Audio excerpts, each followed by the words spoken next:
Welcome back to the IS Companion.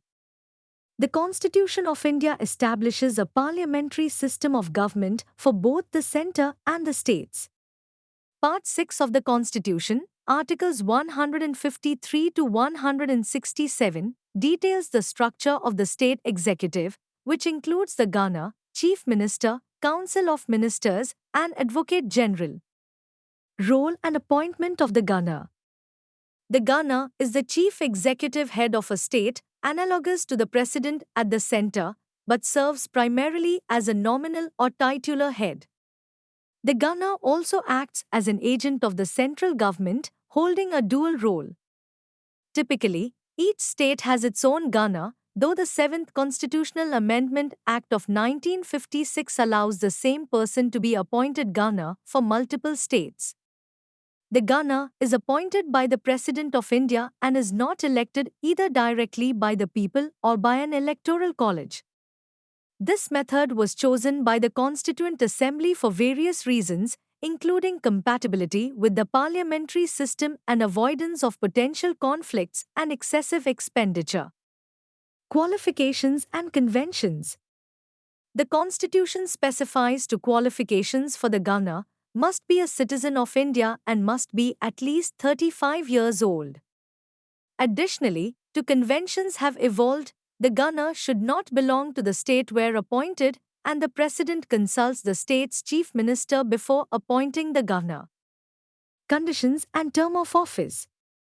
Key conditions for holding the Governor's office include not being a member of Parliament or a state legislature, not holding any other office of profit, using the official residence without paying rent, and receiving emoluments and allowances decided by Parliament, which cannot be reduced during their term.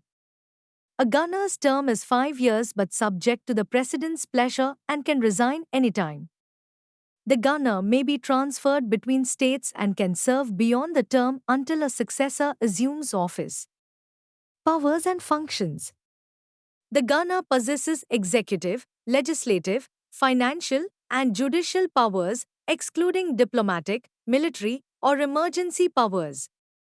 Executive powers include all state executive actions taken in the Governor's name, appointing the Chief Minister, Council of Ministers, Advocate General, and others, recommending President's rule in the state, and acting as the Chancellor of state universities.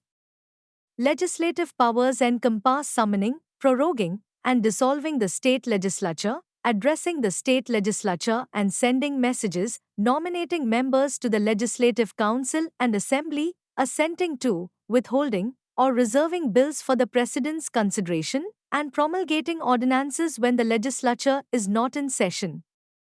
Financial powers involve ensuring the state budget is presented to the legislature, recommending money bills, making advances from the contingency fund, and constituting a finance commission for local bodies.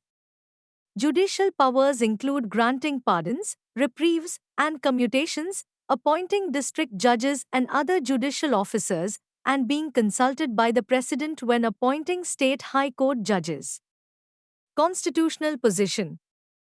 The Governor, though a nominal head, has discretionary powers in specific situations, such as reserving bills for the President's consideration, recommending President's rule, appointing the Chief Minister in case of a hung assembly, and dismissing a ministry losing majority support. Additionally, the Governor has special responsibilities in certain states per presidential directions, addressing regional development and maintaining law and order. The Governor plays a crucial role in the Indian federal system, balancing duties as the constitutional head of the state and the representative of the centre. This dual role ensures the stability and coherence of India's federal structure. Thank you.